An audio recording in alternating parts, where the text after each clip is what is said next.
Let me tell you the day Cordelia screamed, "I'm calling the police on that gold-digging wife of yours," right there in my driveway phone, already in her hand. Face red with indignation, I had to fight the urge to laugh out loud. I thought I was just dealing with another HOA Karen throwing a tantrum. But then my wife Araminta barely looked up from her phone and said in that calm, almost bored voice of hers, "Please do. I haven't spoken to my officers in a few hours." And right then, I knew Cordelia was about to learn the kind of lesson you only get once in a lifetime. The kind that rearranges your sense of how the world works. You know what I mean? That was the moment I realized sometimes the woman you're jealous of isn't just competition. She's the one who signs the paycheck for every cop in a 5-mile radius. But before we get to the part where karma absolutely body slams our local drama queen, I gotta say thanks. Yeah, to you. The support I get sharing these stories, the ones where justice actually shows up and delivers a knockout punch to entitlement. It's the only reason folks like me keep putting it all out there. If this story makes you feel that little warm spark inside when someone finally gets what's coming to them, you know what to do with those buttons down below. Every comment. It's what keeps these stories coming, keeps hope alive that sometimes the good guys do win. Name's Dr. Lysander Thorne. What I'm about to tell you went down 6 months ago in Willowbrook Heights, the kind of neighborhood where the lawns look so perfect you'd think every blade of grass is microchipped, and where community means everyone quietly keeping tabs on everyone else. I'd worked my whole adult life to get here, building a name for myself in luxury architecture, finally able to afford the dream house, and if I'm honest, a life I'd barely believed I could have. And at the center of it all was Araminta, my wife, my anchor, my own personal enigma.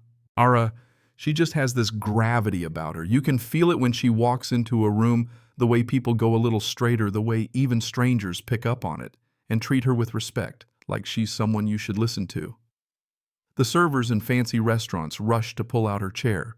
Parking officers tip their hats when she passes.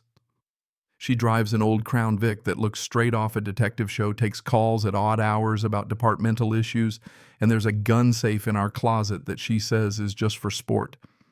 But when you ask about her work, all she ever says is, "I keep the community safe," with a little smile that tells you there's a whole iceberg under that surface.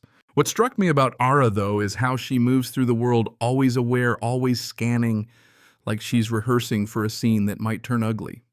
When things get tense, she doesn't get rattled.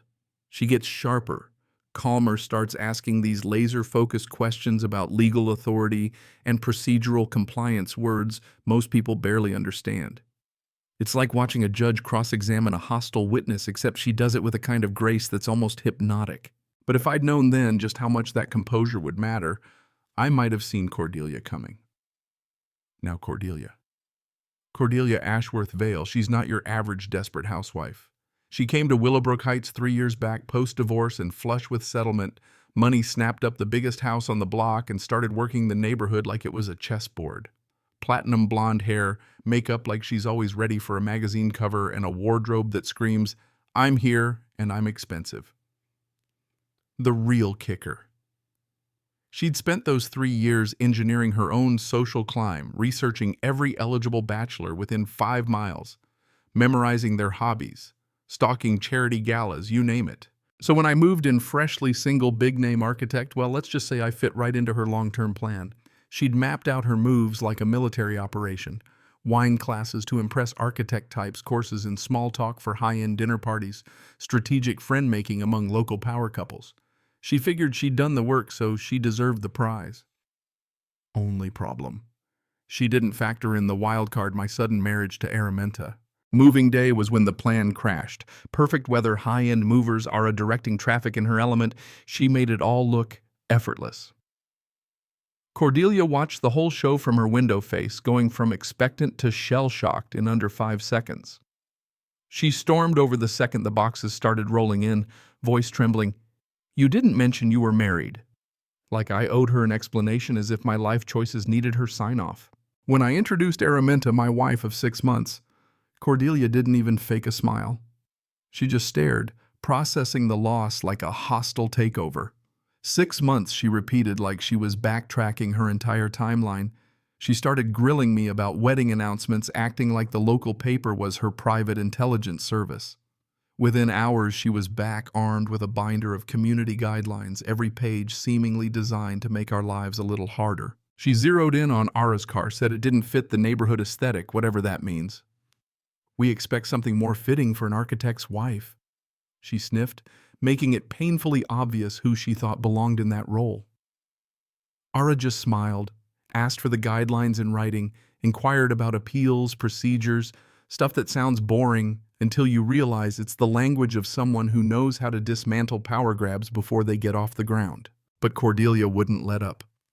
Suddenly our dinner parties were too exclusive, our landscaping unacceptable, Ara's morning jogs provocative. It was a one-woman war on everything we did.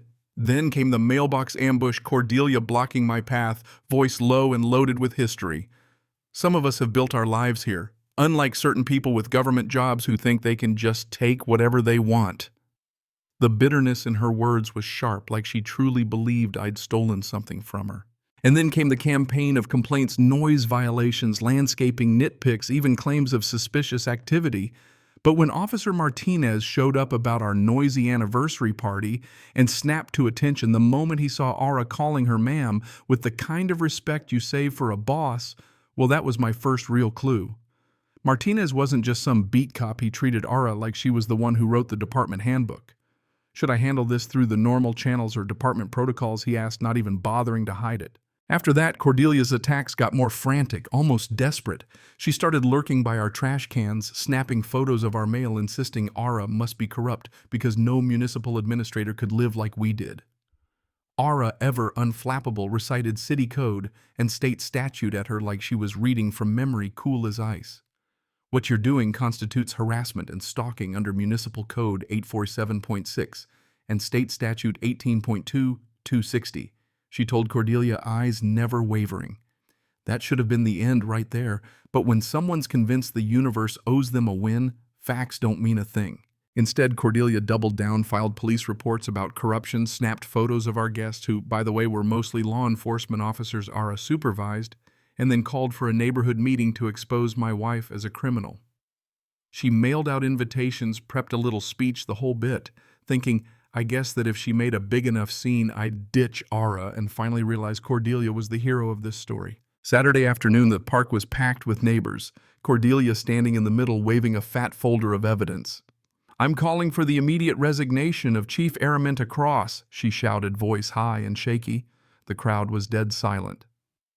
Ara stood up, calm as always, pulled out her badge and said, Mrs. Ashworth Vale, I am Chief Araminta Cross, Metro City Police. Your accusations are defamatory, your reports are false, and you have 30 seconds to retract before I treat this as a criminal matter. Phones came out, everyone started recording, and you could see the color drain from Cordelia's face. But she didn't back down. I'm calling the police, she screamed, thumb already stabbing at 911, completely missing the fact that the woman she was reporting was literally the boss of every cop who'd show up. And when 3 patrol cars rolled up with sirens blaring, the officers all greeted Ara with, Chief, how would you like us to handle this? The look on Cordelia's face, man, I wish I could bottle that feeling. It was like every delusion she'd ever had melted away in real time. Ara simply nodded. This is a criminal matter. Mrs. Ashworth Vale is under arrest for harassment, filing false reports and stalking. Watching Cordelia cuffed and led away sobbing that she'd planned everything done, everything right, I almost felt sorry for her. Almost. 6 months later, Cordelia was behind bars. Her house foreclosed, and our neighborhood was the safest it had ever been. The investigation uncovered years of obsessive surveillance files on every woman I'd ever spoken to, backup plans for eliminating competition, even attempts to hack government databases. Turns out her campaign of harassment had crossed into federal territory, identity theft, fraud, all of it. For a while, we had patrol cars cruising by at all hours, new security systems, the whole 9 yards. And you know what? The wildest part after all the drama, all the secrets, was how our community changed. Folks came together, property values shot up, people started organizing real block parties instead of just gossiping over fences. Maybe it took one spectacular meltdown to shake everyone awake. So now every time I watch Ara handle some new crisis with that same unflappable grace, I find myself thinking sometimes the universe delivers the justice you need just when you need it most. But let me ask you, was Cordelia just a villain, or was she a product of a world that taught her entitlement trumps effort? Where do we draw the line between ambition and obsession? Let me know what you think. Do you believe justice was served, or was this just another case of power playing out behind perfect lawns? Drop your thoughts below, because trust me, every story's got more than one side.